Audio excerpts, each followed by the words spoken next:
sailboat in the moonlight and June. Wouldn't that be heaven? Oh, heaven just for two. A soft breeze on a June night and June. What a perfect setting for letting dreams come true. Welcome to Wind Over Water and another backyard boat find. Today we've got a really special boat to share with you. One that's got quite a bit of history. It's a boat that's built right here in Belleville, Ontario too, my hometown. It's a C&C Corvette 31.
Isn't this boat a great little time capsule?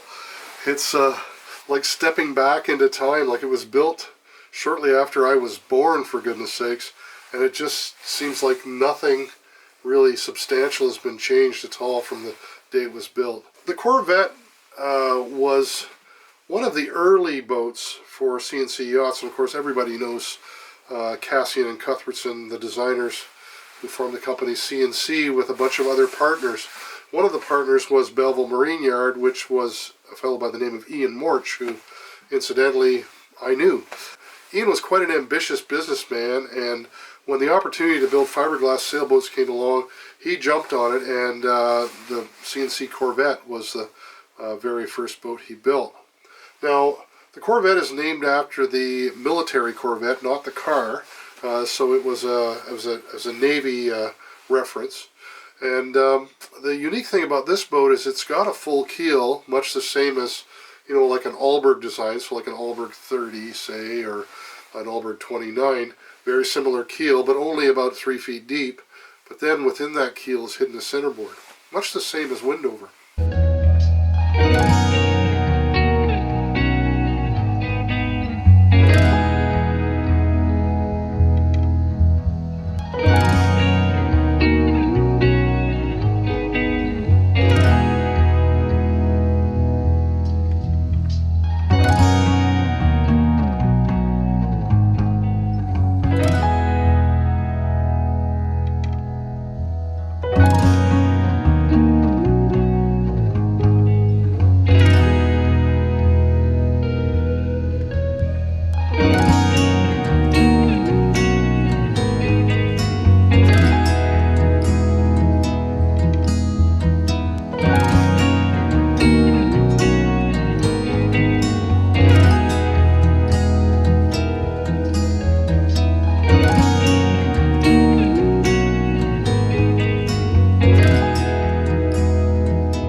Now this particular boat, and I mean this very boat, did some pretty prestigious racing. Back in 1968 she entered the Lipton Cup, which was a race that was done in Miami, and she won first in her class. Class D she raced in. Later on that year she raced from Miami to Nassau and won second in that race. So no slouch at all, but here's the really cool thing. This very boat did that race but it did it with a very interesting crew.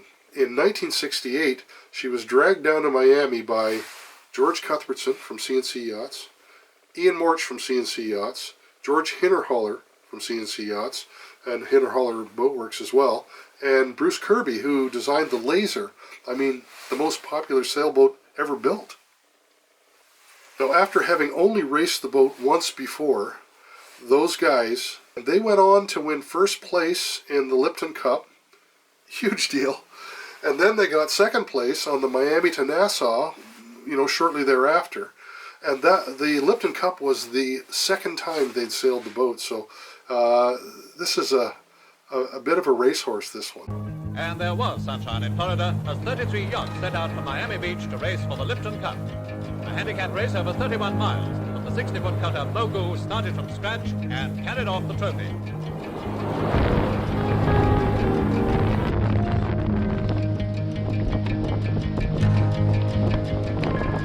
Can you imagine, in that very cockpit, 4 of the most important individuals in the sailing world, in Canada anyway, but internationally, sat in that cockpit and raced together. Some of them slept on these bunks when they were racing. I mean, these were overnight races, They cooked at the stove. My goodness, it's really something.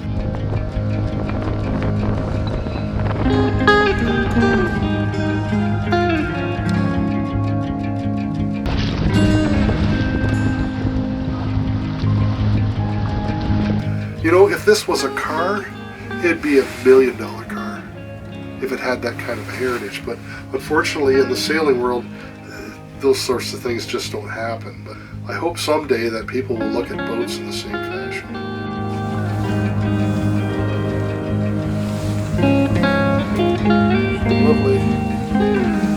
Lovely grab rail there to go into the cockpit with.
Corvette's about a 12,000 pound boat, so not super heavy, but because she's got that full keel, she's able to track really well and then go to wind with that centerboard, so a good performing boat as well.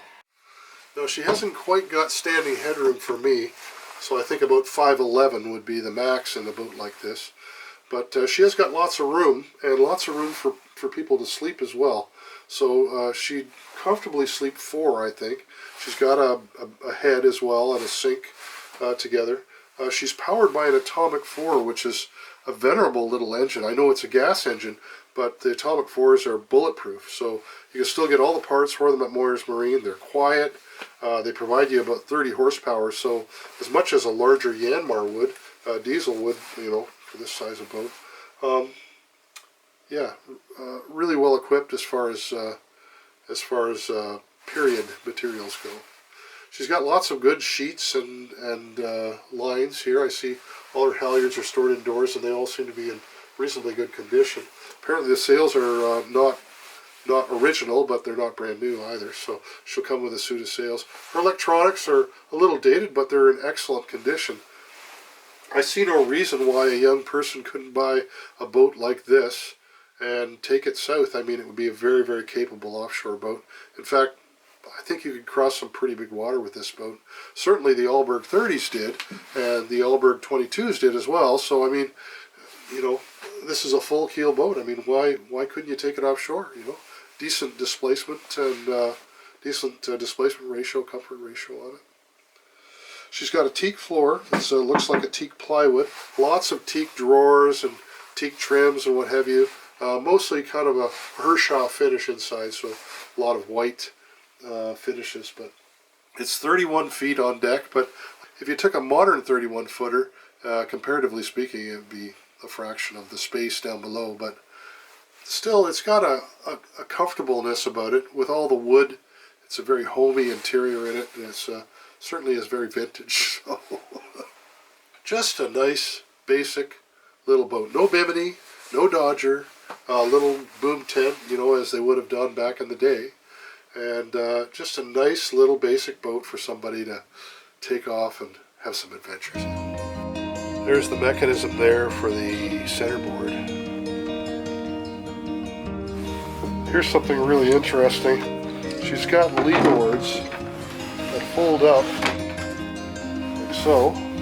The cushions go down, and these boards keep you in your berth when you're at sea. Look at this. What a lovely thing. So when the boat's heeling over, it's a nice secure spot for you to sleep. On this side, she's got the same thing. Look at that. Very nice. She's got these little seat backs as well that fold down.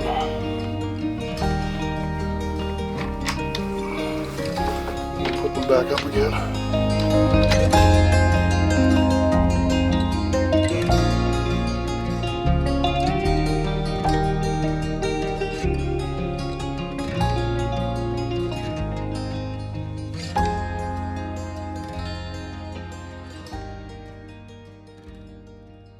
Well, I hope you all liked that. That was a really special boat.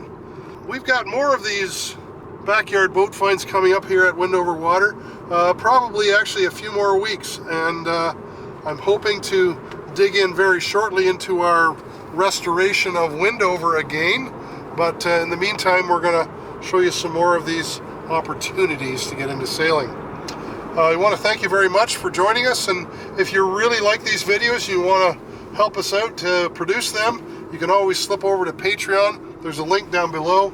Patreon's a great way you can help us out with production of each and every video. It just costs you the cost of a cup of coffee, and we're able to then continue producing these videos for your entertainment.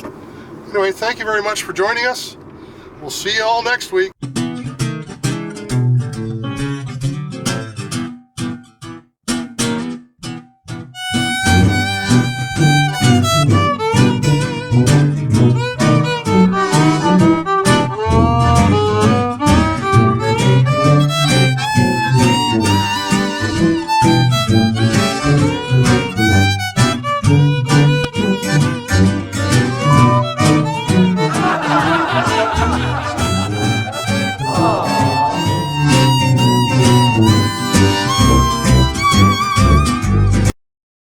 Well, here's the boom, folks, and look at this.